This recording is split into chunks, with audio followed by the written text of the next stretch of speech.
ترانه بخشیده می شود و بهترین دوستم گل را. زندگی هیچ وقت طوری نبود که من میخواستم. زندگی من مثل تیرمو بود. هر وقتی که به خواسته هایم نزدیک شدم نوبت خزانش رسید. میخواهم کنارم یکی رو داشته باشم که هر وقتی که در تکیه او خوابم برد سرم را در شانه هایش گذارد. نترسمی.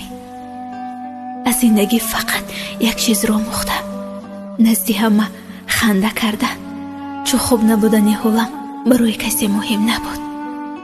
این از تمام درد هایم دیده سخت‌تر بود، چو هر وقتی که دلم درد داشت خندیدم، ولی درون خون گریستم.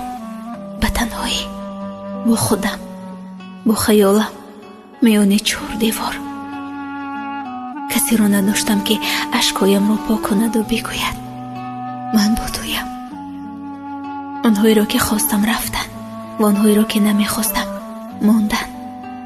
هیچگاه نتوانستم چیزی رو که دوست داشتم به دست بیارم. عجبا، عشق من اشتباه بود یا احساس دلم که هر روز در خود ضربه خوردم و یک بار شکستم؟ راست است که میگویند اگر نیابی همدلی در زندگی از سرت طلا بریزن هم، ولی بخت نیست. هر روز جمع میکنم و یک بار پیوست میکنم آن پرهای شکسته قلبم را و با دیگران آنگونم که گویا من خوشبخت‌ترینم.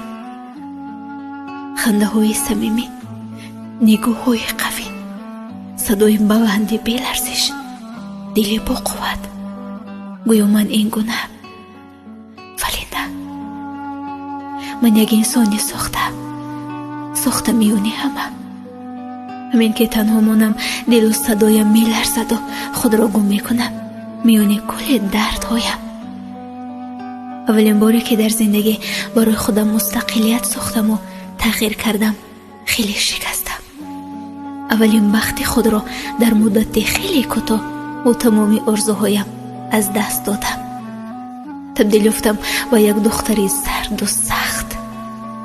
بعضن حالتا خودم را حتی نمیشناختم، ولی دم فرو میبردم و با کسی لب وا نمیکردم. هر کی مرا از دور شناخت گفت خوش به حالش و هر کی دردم را دانست گفت وای بر دلش. من هر روز پرهای شکسته دلم را از هر گوشه جمع میکنم و با خودم امید دوباره میدهم. دلم گرفت از این همه سختی های تکراری روزگار. خواستم یکی را دوست دارم و برای خودم زندگی نو را شروع کنم. دوست داشتم، ولی از پیشتر بدتر ضربه خوردم، زیرا نمیماند، نرهایم میکند. امروز من مثل پرنده هستم که به در و مکان گشتم. به کجا رفتنش را نمیداند.